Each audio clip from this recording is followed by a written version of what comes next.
It seems to me that one of the biggest challenges of life, and it's true whether you're a follower of Christ or not, is maintaining a healthy balance in your life.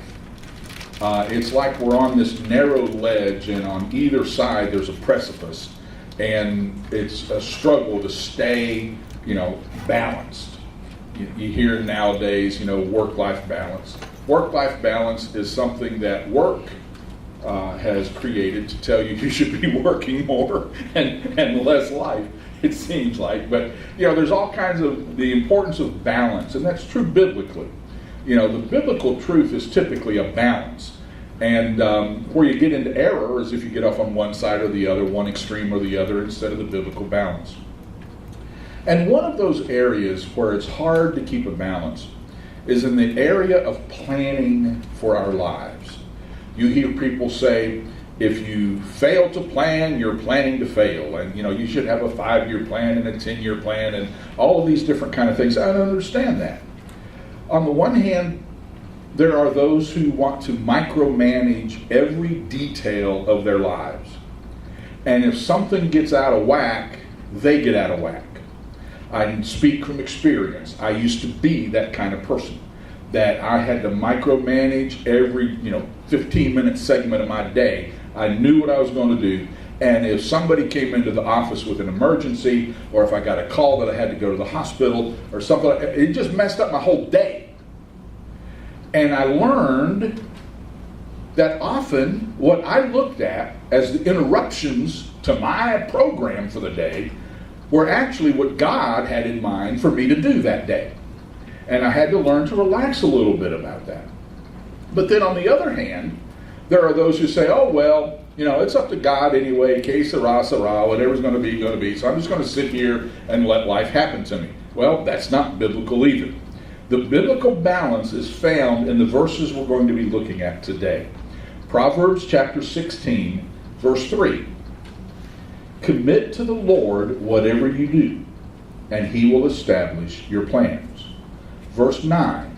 In their hearts humans plan their course, but the Lord establishes their steps.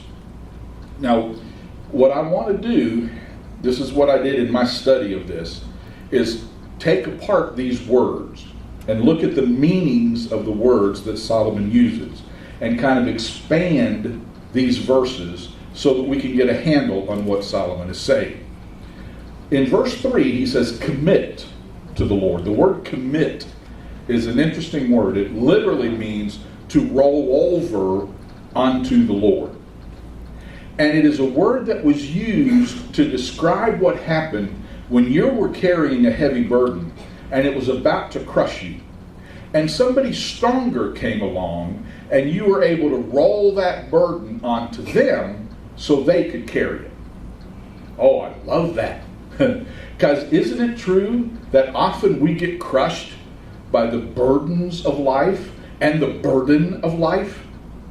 We don't have to carry that burden by ourselves. We have a capital S someone who wants to come alongside us so that we can roll our burden onto him. And he will direct our paths.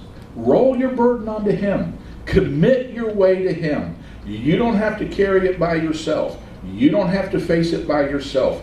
Transfer the burden you're carrying onto the one who is stronger than you and let him carry it. What an incredible, incredible word. There was a contemporary, well, it's not contemporary anymore, a long time ago there was a contemporary song that said, if he carried the weight of the world on his shoulder, I know that he can carry you. And it's just good to know that God can carry the burdens of our lives. Commit. Roll onto him whatever you do. All of your actions, all of your deeds, roll them onto him, and he will establish, that word means direct and prepare, your plans, your thoughts, your intentions. It's an interesting word that really it was used of weavers as they wove, fabric together, making a plan. So what he says is, if you will roll your works onto the Lord, if you will commit your work to Him, He will then make sure that your plans are successful because they will be in harmony with His plan for you. Roll your activities onto Him. Commit your way to Him. Roll the burdens of your life onto Him, and He will establish you. He will direct you. He will prepare you. He will confirm your plans. Years ago, I heard somebody say this, and I really think that's the heart of what these verses are saying today. It doesn't mean you don't do anything. It means that you commit everything you do to God. And instead of getting up in the morning and saying, okay, God, here's what I have planned for today. Please bless it. We say, Lord, what is it that you have for me to do today? Help me to find your will today and do what you've called me to do today. All the difference in the world. You may do the same activities. And obviously, if you're working for somebody else, you're going to be doing the same activities. But there's all the difference in the world between the mindset of, this is my plan and God, please bless it, as opposed to, God, what is your plan for me today? Let me get in on your plan. Now, verse 9.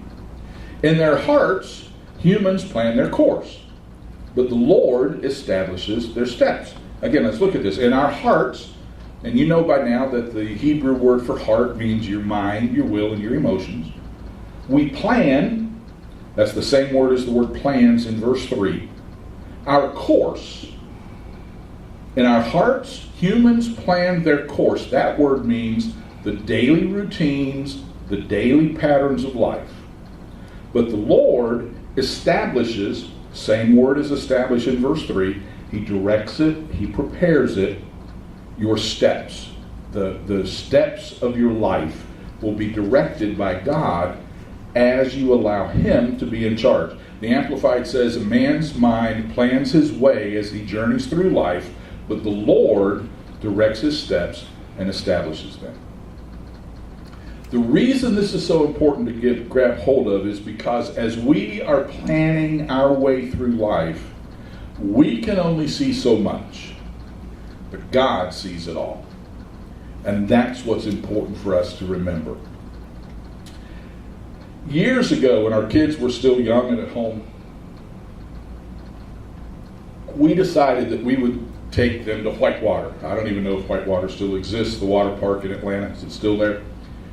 And we went and had a good day. And then on our way home, we had the Atlanta experience of getting stuck in standstill traffic going 0 miles per hour on the interstate.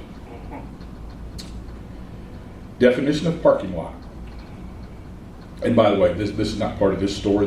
Another story that happened, I was at a seminar in Atlanta and came on my way back, and it was a seminar on pastoring and preaching, and I got another one of those parking lots, and the car in front of me had a profanity-laced bumper sticker on its bumper. So I'm sitting here coming back from the spiritual week staring at that for 20 minutes. Then we moved out of the way. That was not good. But anyway, we were coming back from Whitewater, and we're in this parking lot. And, this is back before, Sirius had traffic radio and stuff. And so I'm just turning the knob, trying to find a station that could tell me what in the world's going on and how can I get out of this? How do I get home?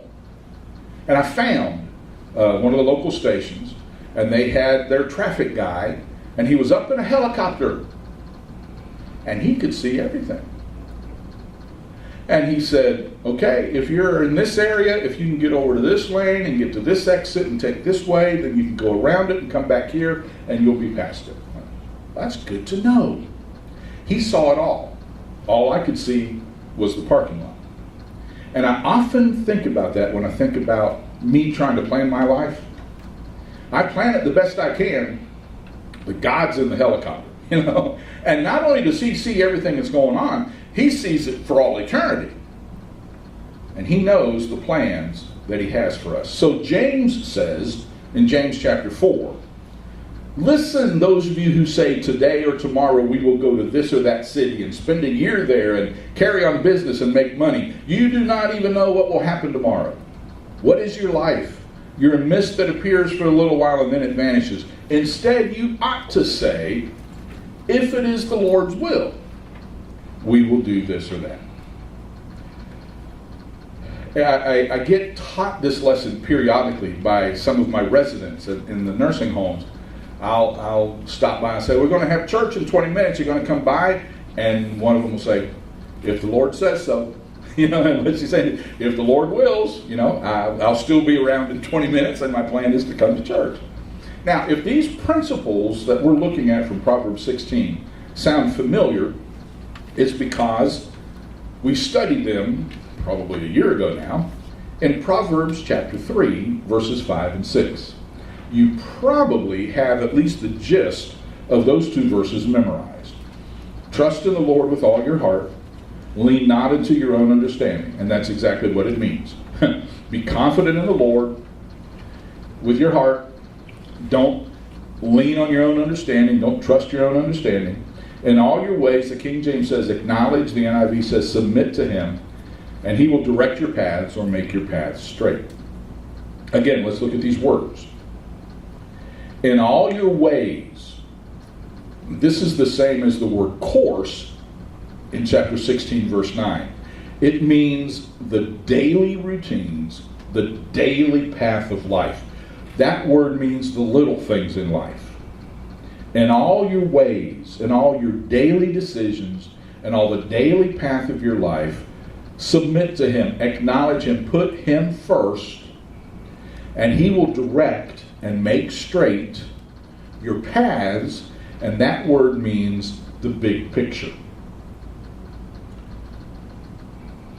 I remember when I first understood the meaning of that verse and realized that I had misunderstood it for much of my life. I used to think that that verse meant if I put God first in the big things, he would take care of the little things. It's not the words that are used. The words that are used is, if I will submit my ways, the little things, the daily stuff of my life to him, he will take care of the big picture. And I had it all confused. My job is to put God first every day. His job is to take care of where I end up. In other words, if I obey God today, and if tomorrow I obey God tomorrow, and if the next day I obey God that day, and the day after that I obey God the day after that, and I do that for 365 consecutive days, next year I will be exactly where God wants me to be. If each day I put him first in the daily routines and activities of my life, he will take care of the big picture. 1 Samuel 2:9 says the same thing. He will guard the feet of his faithful servants. That the message that he protectively cares for his faithful friends step by step. And Psalm 23, you're familiar with that. He leads me in the right paths, the paths of righteousness for his name's sake. You may remember from our study of the 23rd Psalm that sheep tend to get lazy. And when you put them in a pasture, they just soon stay there.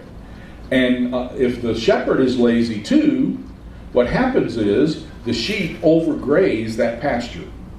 And before long, there's no nutrients left in it. They get sick, they get weak, and in many cases, the pasture land is so overgrazed that it is ruined for years. So a good shepherd plots out ahead of time where he's going to lead his sheep. And he knows every several days he needs to lead them to the next pasture. He leads them in the right paths. And, sometimes those paths go through the valley of the shadow, but he's leading them to the next pasture. The good shepherd has a plan ahead of time, and he knows where he's going to take his flock next. And we need to be reminded that God, as our good shepherd, has a plan for our lives. He knows what it is, and he's gently leading us from step to step to step. Sounds a lot like Psalm 37, verses 23 and 24. King James says, this is why we sang this song, the steps of a good man are ordered by the Lord, and he delighteth in his way. But don't forget the next verse. Though he fall, he won't be utterly cast down. The Lord upholds him with his hand. Or as the NIV says, the Lord makes firm the steps of the one who delights in him. Though he may stumble, he will not fall, for the Lord upholds him with his hand. Here is Pastor Ken's translation of those two verses. The steps of a good man are ordered by the Lord. Relax. We get so uptight. We get so nervous. Oh, what's going to happen now? What's going to happen next? What if this happens and then this happens and I take it and then this? The steps of a good man are ordered by the Lord. Relax. He says if we, and in the King James there's so many he's and hims that you kind of got to lose track of who he's modifying here. But what that verse is saying is, if we are endeavoring to obey him, he is ordering our steps. And he, God, is delighting in our way as we walk in obedience to him. And if we happen to mess up, God will make sure that we get back on track. We may slip, but we're not going to fall because he upholds us. Here's what I think that means. I really believe this. That if we're doing our best to walk in obedience to God, those times when we miss it, and sometimes we do, sometimes we misread things and we make a bad decision. I believe that, again, if our heart is toward God, he's going to make sure that we don't mess up so bad that he can't get us back on track. You know, that you can't ruin your life as long as you're trying to live for God.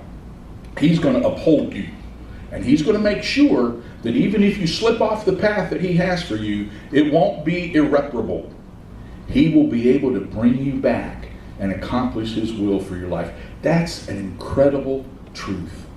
Though he stumbles, he will not fall, because the Lord upholds him.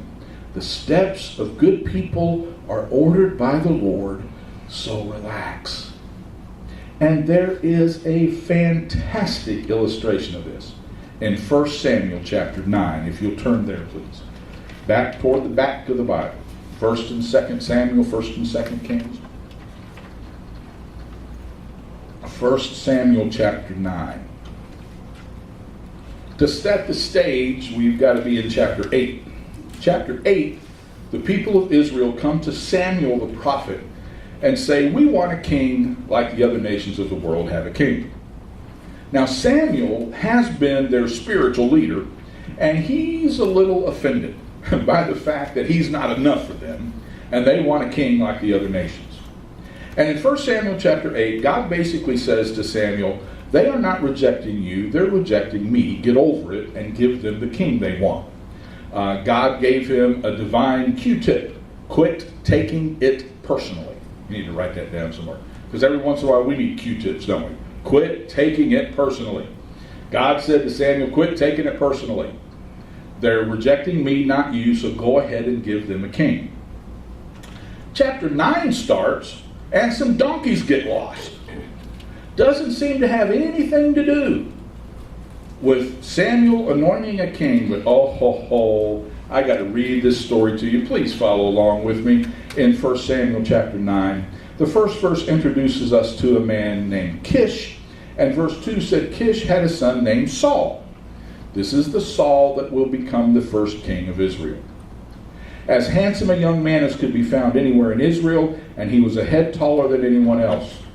Now the donkeys belonging to Saul's father Kish were lost, and Kish said to his son Saul, take one of the servants with you and go out and look for the donkeys. So he passed through the hill country of Ephraim and through the area around Shalisha, but did not find them. They went on to the district of Shalem, but the donkeys weren't there. Then he passed through the territory of Benjamin, but they did not find them. What a silly story. So what? Kish's donkeys are lost. Saul's out looking for them. Well, you just hang on there. Because in this seemingly ordinary, uneventful, not dramatic episode of life, God is directing the steps of his people. And you probably can look back over your life at some times that seem to be insignificant, that as you look back on them, you realize God was really up to something. So sometimes in the donkey duties of life, God is working his plan. So they're looking for these donkeys. So verse 5, when they reached the district of Zuph, Saul said to the servant who was with him, come, let's go back, or my father will stop thinking about the donkeys and start worrying about us. We know from later in the story, and we'll get to it, that it's been 3 days. And we don't know exactly how far Saul and the servant traveled. Some people say it was like 6 miles from this point to this point and about 15 miles from this point to this point. We don't know exactly how long he traveled, but we do know it was 3 long, hard days of searching for those donkeys, and he could not find them. So Saul says, let's go back home, because by now, Dad's much more worried about me than he is about the donkeys. And he's wondering, why are we gone so long? But the servant replied, that's why it's important who you hang around with, because sometimes the people you hang around with know what you don't know. The servant replied, look, in this town there's a man of God. He is highly respected. Everything he says comes true. Let's go there now. Perhaps he will tell us what way to take. Saul said to his servant, if we go, what can we give the man? The food in our sacks is gone. We have no gift to take to the man of God. What do we have? This is where I shouldn't do that, but you all know me well. You know I'm joking, but this is where preachers can preach on, if you're going to go talk to the prophet, you got to bring him a gift. But it was customary in those days that if you went to the prophet and asked him, where are my lost goats or where are my lost donkeys, you would give him a gift just as a token of respect. And so Saul says, look, we didn't bring this much food. Our food's gone. We got nothing. And the servant answered him again, look, he said. And that word look is a word of exclamation that indicates that the servant's going through his bags, going through his pockets, desperately trying to find something that they can take to Samuel. He says, look, I found a quarter of a shekel of silver. I will give it to the man of God so he will tell us what way to take. Formerly in Israel, if someone went to inquire of God, they would say, come, let us go to the seer, because the prophet of today used to be called a seer. So Saul wants to go back home. The servant says, no, there's a man of God here, but we've got nothing to give him. Let's scrounge around and see what we can find. Oh, what do you know? There's a shekel of silver. Donna had an experience like that this week, cleaning out a drawer and found an envelope with some money in it. And I got a call from her. Does the person who finds the money get to keep it? The answer is yes. But the servant said, look, I found this half shekel of silver. We can go. So Saul says, verse 10, good. Let's go. So they set out for the town where the man of God was. Now, they don't know what he looks like. They don't know for sure that he's here. And as they're going up the hill to the town, they, parentheses, just happened, they met some young women coming out to draw water. And they asked him, is the seer here? And the women said, huh? We don't know anything about a seer. No, they said, yes, he is. He is just ahead of you. Hurry now.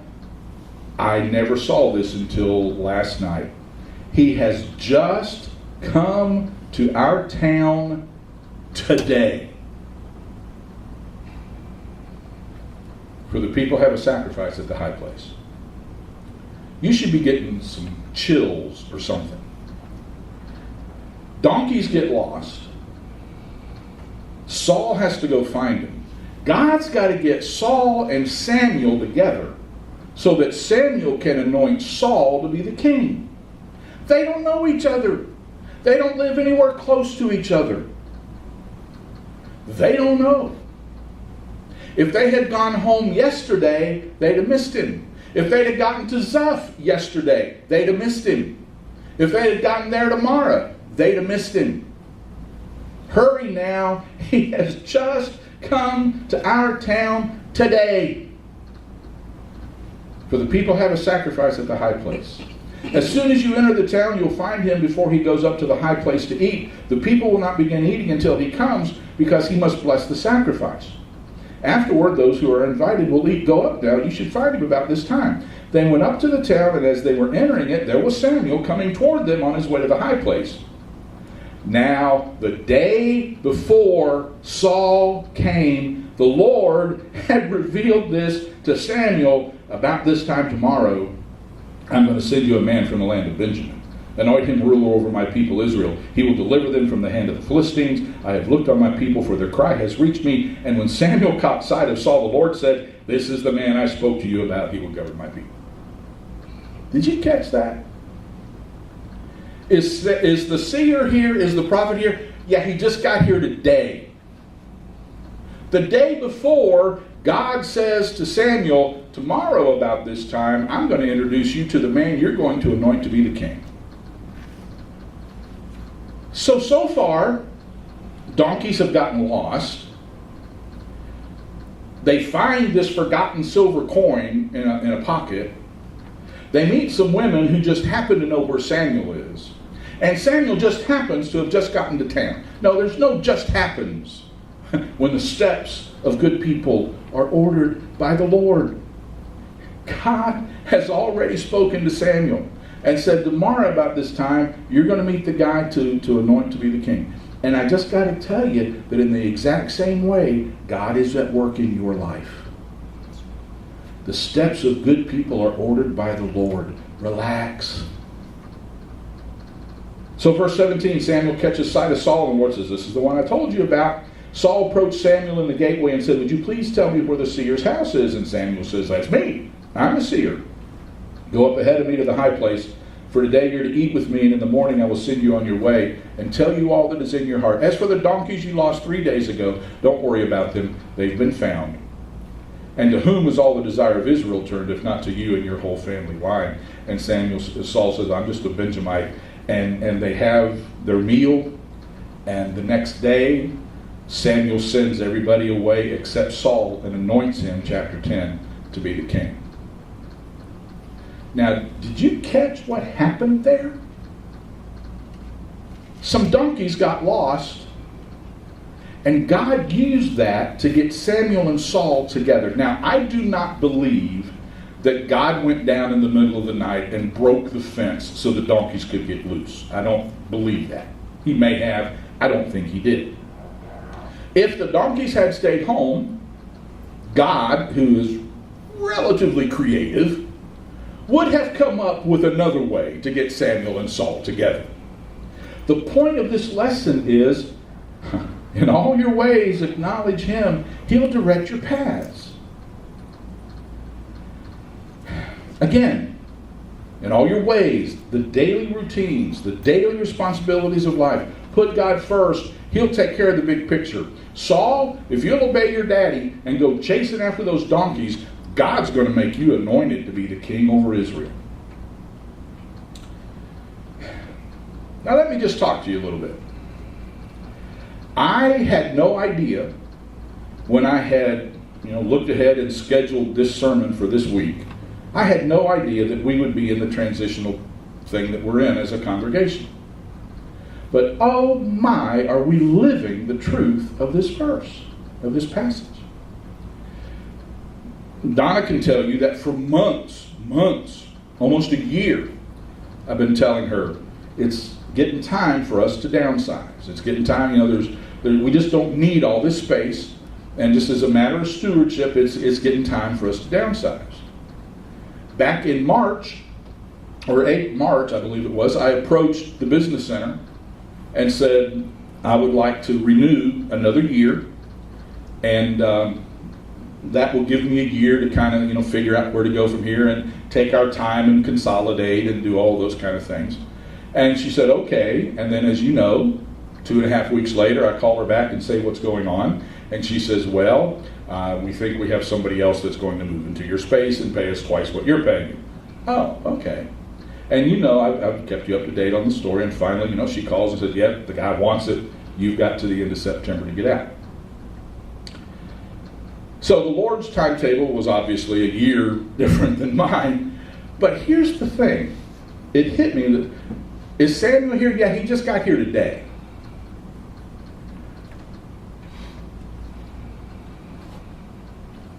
During this period of time where all of a sudden, and I will be honest with you, the morning that I was in my car on the way from one of my nursing homes to the hospital downtown and talked to the leasing manager who told me, you've got to the end of September to get out. That was not a good morning. I did not pull over the car to the side of the road and say, thank you, Jesus, it's so wonderful. I've got 2 months to move instead of a year. I did not do that. It was not a good morning. Because as much as I believe the principle I'm teaching to you, I don't like living through it any more than you do. I know it's going to end up okay, but boy, the process hurts sometimes. And so, I had approached Ray and Tracy at the mission next door months before that. If we ever have to move, is your place available on Sunday morning? Absolutely, feel free. Okay, that's good to know. So after I get off the phone and find out we're going to go, I call Tracy and say, is that still on? She said, yeah, we're still good. I said, okay. What I did not know, but what God did, because he was up in the helicopter and he sees it all, is that Ray and Tracy are in the process of expanding their ministry to a congregation in North Carolina that is a small, struggling church who is in a very apparently depressed and difficult area, and the young people have no place to go, and they're just having all kinds of problems. And this struggling church has a vision to put some kind of a youth ministry together and have a safe place where the kids in the community can come hang out. And they're going to need chairs and coffee makers and microwaves and a bunch of stuff that we happen to need to get rid of. The church that's meeting at this moment next door has a pastor who loves books. And I touched base with him and I said, one of the things I got to do is I got to get rid of a bunch of books. I got no place at the home for them. He came over and he said, I'll take everything you'll give me. I'll bring you boxes. You box them up, I'll come get them. Oh. And then I told you last week, our church started meeting at 3 o'clock on Sunday afternoons at the Vineyard. A few years after then, Vineyard planted a church in Evans, a vineyard in Evans, called Vineyard Community, who a year ago bought the Sue Reynolds Elementary School there on Wrightsville Road, the old building, and converting that into a community center and their church and things. And they desperately need pews. And Tracy put me in contact with Jeff, and it's just like full circle. We started at the Vineyard, and now these pews are going to the Vineyard. It's just, Now, here's what God knew that I didn't know. If we had been in here another year, all those windows are gone. And what are we going to do with all of this stuff? See, God knows what he's doing. Again, the process is not always easy. There's some sadness involved in this, obviously. But my goodness, now again, I told you last week, sometimes it doesn't work this smoothly. Sometimes you obey God and you just run into wall after wall after wall after wall. Doesn't mean you're not obeying God. Remember the disciples. Jesus said, get in your boat, go to the other side of the Sea of Galilee. They got in the boat, being directly obedient to him, and ran into a storm that scared those professional fishermen so much they thought they were going to die. Sometimes you're obeying God, and the path he leads you through is through some storms. Remember, when he leads you from pasture to pasture, sometimes he leads through the valley of the shadow of death to get to the next pasture. But then there are those times where Saul says, I got to find these donkeys. Is there a prophet here? Yeah, he just got here today. And God had told Samuel, be ready, because tomorrow you're going to anoint the next king. And it's just an incredible, we are living the truth of, in all your ways acknowledge him and he will direct your paths. Again, it's not always easy, not always pleasant. I know you've gotten real comfortable in those pews. But we sat on chairs for the first 10 years. We can sit on chairs some more. But the reality, Tracy was touching base with me the other day about some things, and she said, your church is ministering to so many different people. And the churches that are getting these things are thrilled. They are so excited. They took a couple of my chairs from my office up to this pastor, and his office furniture was so beat up, and he's so excited because his office looks nicer now. And he's going to, Man, how great is that? How cool is that? How godlike is that? A couple of you were here when we first started, and you remember when we needed chairs, and Ruth came, and she had been the manager of the Radisson, and she said, we're getting rid of all of our chairs from the banquet hall. I could let you have them for about $1 a piece. And we were so thrilled. These chairs that used to be brown plastic, and James and Doris Webb reupholstered them for us, and we've sat on those chairs since the late 90s. We were thrilled with those dollar plastic chairs, and God has used them to provide for us. And it's just so exciting that in our downsizing, we are able to bless other ministries and help other ministries keep going. Lord, I wanted another year. And he said, yeah, but tomorrow there's going to be a church that needs this, and there's going to be a ministry that getting started that needs this, that a year from now they're not going to need anything you have, and then you're going to have to try to get rid of it on your own. How about you let me take care of it? The steps of good people are ordered by the Lord. Relax. Again, it's not fun to live through all the time, but when you can see the hand of God, what do you know? God just knows. But so maybe you need to circle that verse. He has just come to our town today. God knows exactly when you need to be, where you need to be for His will for your life to be accomplished. Your job, my job, is today put Him first in all the daily stuff. And tomorrow, put Him first in all the daily stuff. And He's going to take care of the big picture to His glory. I done preached myself into a good mood. Father, thank you for the truth of your word and the truth of this principle. The challenge is for us to commit our way to you. We think we've got to carry this burden by ourselves. We need to roll it over onto you and let you direct our paths. So, Lord, the challenge of putting you first in the little things, because we kind of think we can handle the little things, but if we learn to put you first in the little things, we would discover that you take care of the big things. Oh, we thank you for that. Rejoice, for the steps of a righteous man are ordered by the Lord. Now may the Lord bless you and keep you. May He make His face to shine on you and give you His peace, now and evermore. Amen. God bless you. Thanks for coming out today. Go in peace.